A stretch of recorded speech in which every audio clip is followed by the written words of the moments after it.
السلام علیکم جی، کیا حال ہیں آپ کے؟ ٹھیک ہیں، امید ہے خیریت سے ہوں گے۔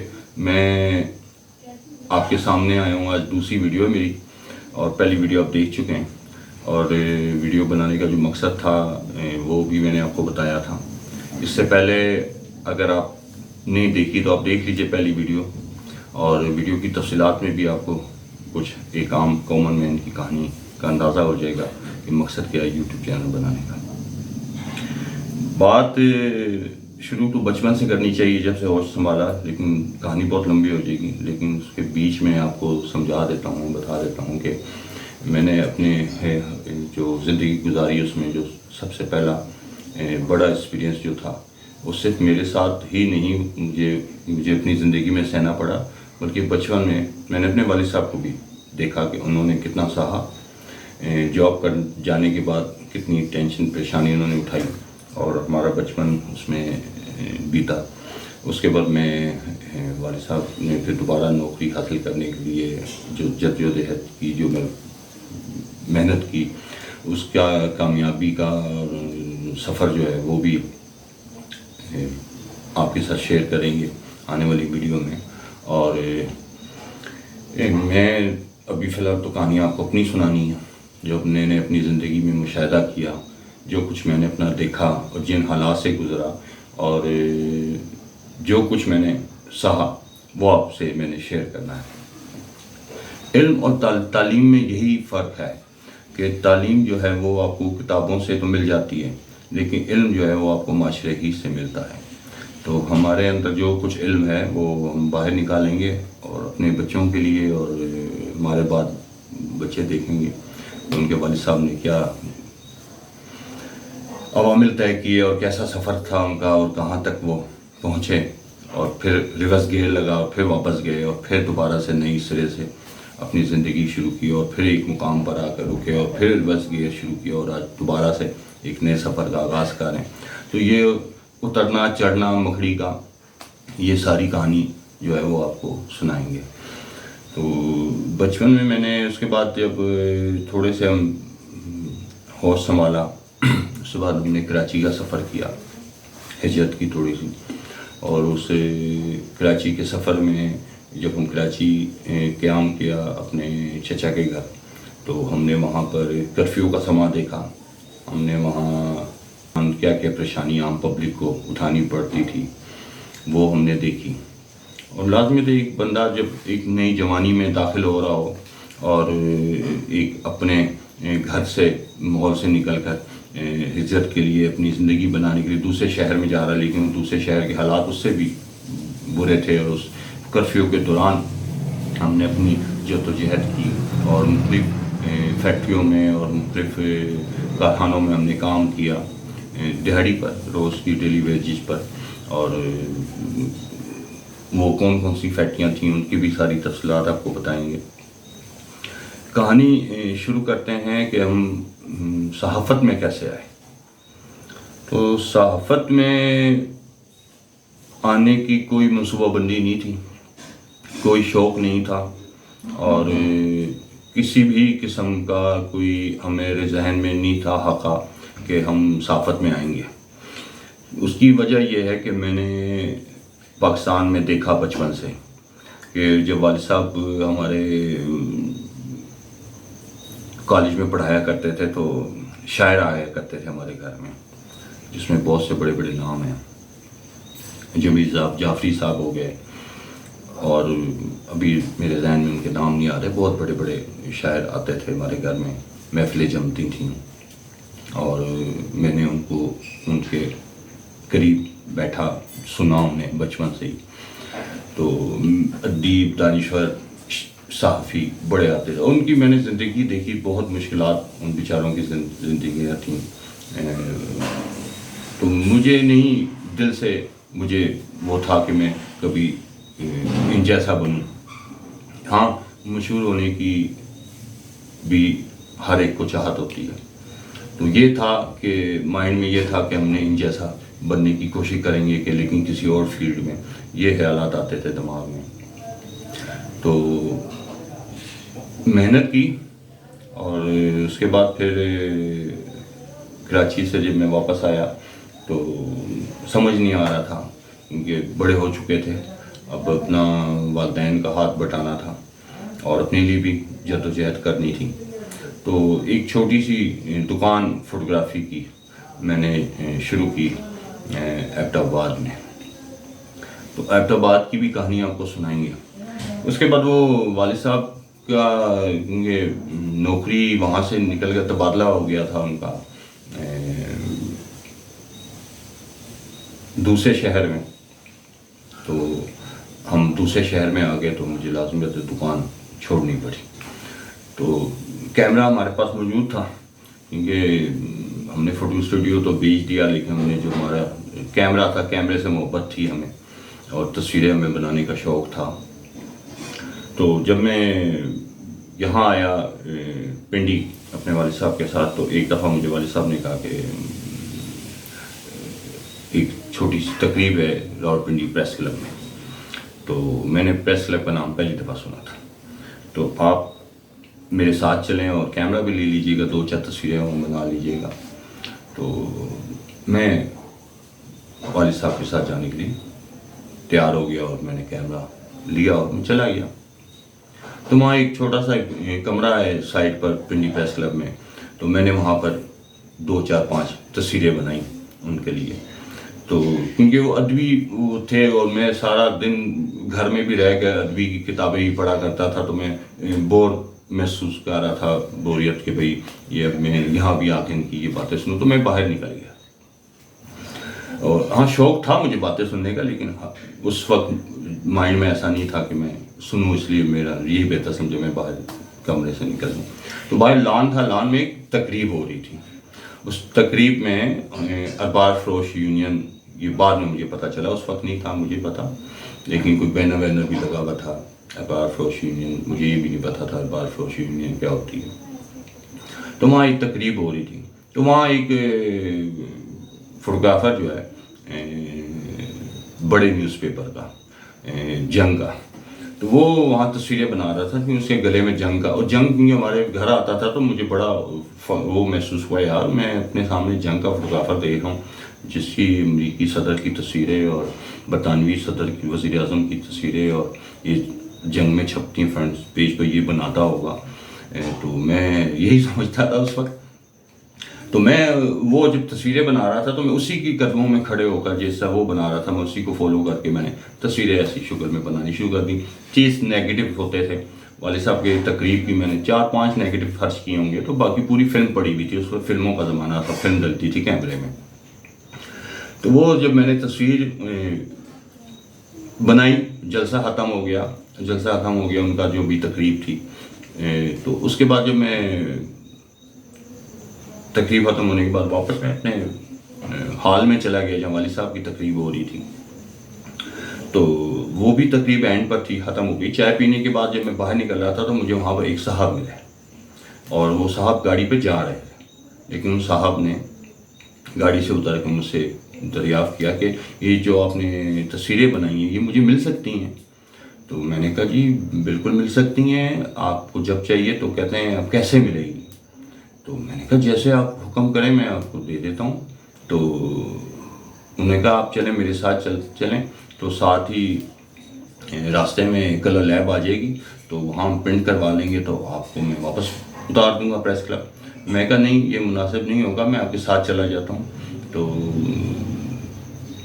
میں نے ویسے بھی صادق آباد جانا تھا، چاندنی چوک جانا تھا، تو میں نے والد صاحب سے کہا کہ میں وہاں میری بہن رہتی تھی، تو میں نے والد صاحب سے کہا کہ آپ چلے جائیں اپنے دوستوں کے ساتھ گھر، تو میں بہن کے گھر ہوں۔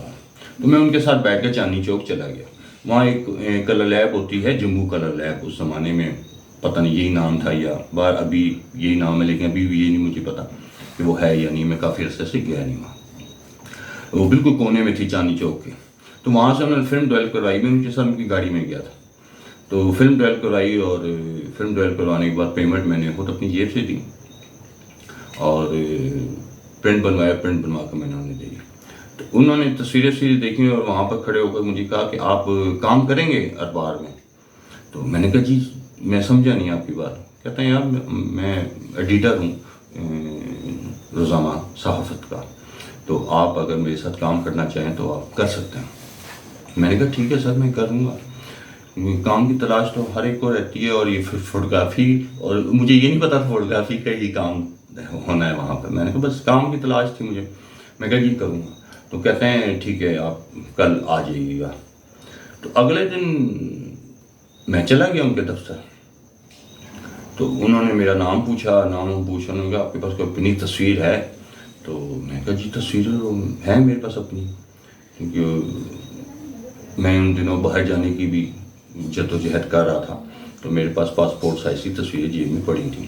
تو میں نے تصویر دی تو انہوں نے خود ہی کینچی سے دراز سے کینچی نکالی، چھوٹی کی تصویر کی 1 بائی 1، اور دراز سے کارڈ نکالا، کارڈ کے بعد تصویر چھپکائی، اپنا سائن کیا اور ڈیٹ لکھ کر اور وہ کر کے مجھے دے دی کہ یہ کوٹنگ کروا لینا۔ میں دیکھا تو اس میں مجھے روزنامہ صحافت میں ایز اے فوٹوگرافر میں بڑا خوش ہوا۔ میں نے کہا جی میں وہ بھی مجھے نوکری مل گئی ہے، اور وہ بھی میرے شوق کی، وہ بھی فوٹوگرافی کی۔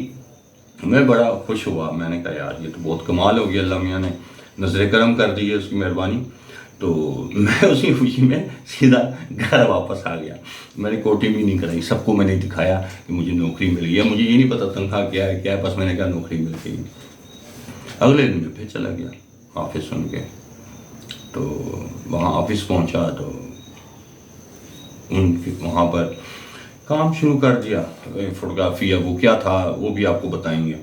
تو وہاں پر جو میری سب سے پہلے ملاقات ہوئی تھی، اور جو سب سے قریب میں نے جس کے ساتھ مجھے کام کرنے کا موقع ملا، وہ عقیل ترین صاحب وہاں پر ہوتے تھے، غلام نبی صاحب ہوتے تھے، رانا کوثر صاحب ہوتے تھے، اور ایک اور صاحب تھے، اس وقت میرے ذہن سے نام نکل گیا۔ یہ تینوں چاروں جتنے بھی لوگ تھے جن کے ساتھ میں نے تعلق بنا، میں ہر ایک کے ساتھ یہ بھی آپ کو بتا دوں گا، آج بھی میری فیس بک اکاؤنٹ میں 400-500 ہی لوگ ایڈ ہوں گے۔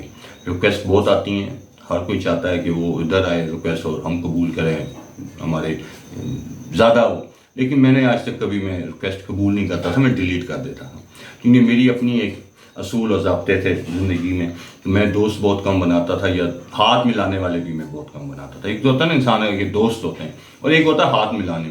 آپ ہر ایک سے میں ہر ایک سے ہاتھ بھی نہیں ملانے کی کوشش کرتا تھا، میں قریب نہیں جانے کی کوشش کرتا تھا۔ آپ اس طرح سمجھ لیں کہ میری کوشش ہوتی تھی کہ میں اپنے جو میں نے میرا کام ہے صرف اس سے فوکس رکھوں، نہ کہ اگر میری گیدرنگ کے حوالے سے یا میرے کام کے حوالے سے میرا تعلق 10 لوگوں کے ساتھ ہے تو میں 10 لوگوں سے ہی ملوں، نہ کہ میں فضول میں 50 لوگوں سے پاس اندر گھس جاؤں، صفحہ حاضر ملاتا رہوں اور اپنا تعلق کرواتا رہوں، یا مجھے اپنا میں ٹائم ضائع نہیں کیا، میں یہ کام نہیں کیا۔ آپ اس بات سے اندازہ لگا رہے ہیں کہ پریس کلب میں بھی میں بہت کم جاتا تھا، بے حد کم، بہت ہی کم۔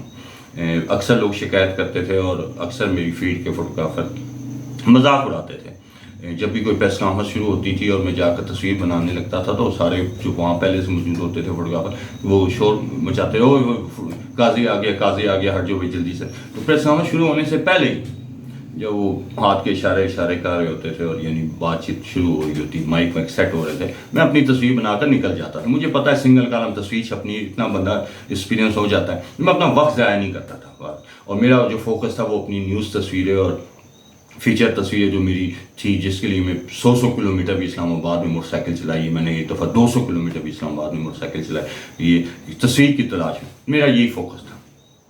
اچھا، پھر وہ صحافت میں میں بات کر رہا تھا صحافت کی، صحافت میں کام کرتا رہا ہوں، اور صحافت میں جب مجھے پہلا چیک ملا اس کا تنخواہ کا، تو میں نے پہلا مہینہ، دوسرا مہینہ، تیسرا مہینہ تو بہت شوق سے گزارا، اپنے جیب سے خرچہ کیا، پیسہ آنا جانا، اور میں واقعین سے آتا تھا روزانہ، تو میں نے بہت محنت سے کام کیا۔ تو پہلے دن مجھے چیک ملا، وہ چیک ابھی بھی کہیں کسی کونے میں پڑا ہوگا، تو میں جب بینک گیا اور جمع کروانے کے لیے، ویسے چیک تھا 600 کچھ روپے کا، 600 کچھ روپے کا، 3 مہینے بعد مجھے ملا تھا۔ تو وہ جب میں چیک لینے، اچھا ہوا ابھی میں بات کر رہا ہوں تو مجھے یاد آ گیا، میں ڈھونڈوں گا اس چیک کو، لازم ہے تو اس کے نمبرنگ مجھے پتہ ہونی چاہیے، پہلی تنخواہ کا چیک کتنا تھا میری۔ میں بینک میں جمع کرایا تھا، انہوں نے کہا جی بینک میں پیسے نہیں ہیں، تو ہم مہر لگا دیں باؤنس کی. میں نے کہا نہیں جی, مجھے نہیں پتا تھا سر باؤنس کی کیا چیز. تو میں لازمی تو بینک سے ہمارا کوئی تعلق نہیں تھا, تو اکاؤنٹ میں نے کھلوا لیا تھا. مجھے چیک ملا تھا 4 دن, وہ چیک پڑا رہا. انہوں نے کہا جی اکاؤنٹ کھلوا, تو اکاؤنٹ ہم نے جو ریکوائرمنٹ تھی بینک کی وہ ہم نے دے دی تھی. اس کے بعد انہوں نے کہا جی آپ کا چیک جمع ہوگا. پھر جب ہم چیک جمع کروانے گئے تو ہمارے ساتھ یہ ہوا. تو میں وہ چیک سنبھال کر رکھ لیا. اس کے بعد پھر مجھے محسوس ہوا کہ یار یہ گڑبڑ ہے کام. تو پہلے تو میں نے قریباً کوئی 20 سے 25 فلمیں, یعنی روز ایک فلم ضائع کرنی شروع کر دی. اس کے بعد میں تھوڑا سا اکڑ گیا. میں نے پھر نام ہوتا تھا, بہت اچھا نام تھا ان کا, صدیق کر کے نام تھا, مجھے بھول رہا ہے. ایڈمن میں ہوتے تھے وہ, منیجر لیول کے وہ تھے. بہت نائس, بہت پیارے آدمی تھے, بہت اچھے آدمی, اخلاقی آدمی. تو میں ان کے پاس گیا. میں نے کہا صدیق صاحب مہربانی کریں, مجھے کچھ پیسے دیں, میں فلم لوں. اس سے تو میں خالی ہو جاؤں گا, اتنی پاکٹ منی مجھے نہیں ملتی ہے. تو وہ انہوں نے ایک دفعہ بلیک اینڈ وائٹ فلم دے دی مجھے, اور 15 دن کے بعد دوسری بلیک اینڈ وائٹ فلم ملی تھی مجھے. تو یہ اس صحافت میں رہتے ہوئے 3 4 5 بڑے ایونٹ ہوئے, جس میں مشرف کا ریفرینڈم بھی تھا, 2-4 بڑے کرائم سین بھی ہوئے تھے اسلام آباد میں, اور ایک خود خان صاحب کے ساتھ ہوا تھا, یعنی خوشنود علی خان کے ساتھ ہوا تھا, اور اس میں بھی شامل تھا, اور 1-2 سین اور بڑے ہوئے تھے. تو ان سب کا میں ذکر کروں گا اور بتاؤں گا. خان صاحب کی ایک خوبی میں آپ کو بتا دوں اس ویڈیو کو بند کرنے سے پہلے, کہ خوشنود علی خان, یہ بعد میں مجھے تفصیلات پتہ چلی, لیکن بذائقہ خود میں نے خوشنود علی خان کو ایک اچھا اور نڈر اور بہترین بہادر انسان میں نے محسوس کیا اسے, کہ وہ اپنے ساتھی کے لیے کہیں بھی جا سکتا ہے, کسی حد تک بھی جا سکتا ہے, اپنے ورکر کے لیے کہیں بھی جا سکتا ہے, اور کسی حد تک بھی جا سکتا ہے, اس کے حق کے لیے کھڑا ہوتا ہے. وہ کسی اور ادارے میں, اس کے بعد میں نے بہت سے اداروں میں کام کیا, کسی اور ادارے میں نے ایسے لیول کا ایڈیٹر نہیں دیکھا. اور بعد میں ہمیں یہ بھی پتہ چلا کہ آج پاکستان میں جو چند بڑے صحافی ہیں وہ سب خوشنود علی خان کے ہی لگائے ہوئے پودے ہیں. تو اس کے بعد ہم نے بہت دیکھی, لوگوں نے برائیاں بھی کی خوشنود صاحب کی, اور ہر قسم کا لوگ ہوتا ہے معاشرے میں. لیکن باہر ہمیں اتنا پتہ تھا کہ ہمارے ساتھ خوشنود صاحب نے بہت بہت زیادہ, اور سب کے ساتھ تھے وہ, اور ہیلپ کرتے تھے. اس کے کسی بھی قسم کی کوئی پوچھنا ہو یہ گائیڈ لائن, تو وہ ہمیشہ رہنمائی کرتے تھے. تو وہ اب واقعات آپ کو سنائیں گے, 2-4-3 جتنے بھی ہمیں محسوس ہوا یا یاد آیا. تو اس میں میرے پاس کوئی پرچے نہیں ہے یا کوئی وہ نہیں ہے, صرف یہ میموری ہے, اس میموری میں جو کچھ ہے وہ آپ کو. تو معذرت اگر کوئی بات ادھر کی ادھر ہو گئی ہو یا کوئی بات آپ کو بری لگی ہو تو معذرت. باہر یہ میری کہانی ہے اور یہ میں نے بیان کرنی ہے, اور اس کہانی میں سے جو کچھ میں نے پھر سیکھا وہ ابھی آپ کو بتاؤں گا. کہ اور وہی علم ہے, اور وہی میں علم دینا چاہ رہا ہوں آپ کو یا اپنے بچوں کے لیے جو بھی یہ ویڈیو دیکھے گا. اجازت چاہتے ہیں. اللہ حافظ, کل ملیں گے. اللہ حافظ.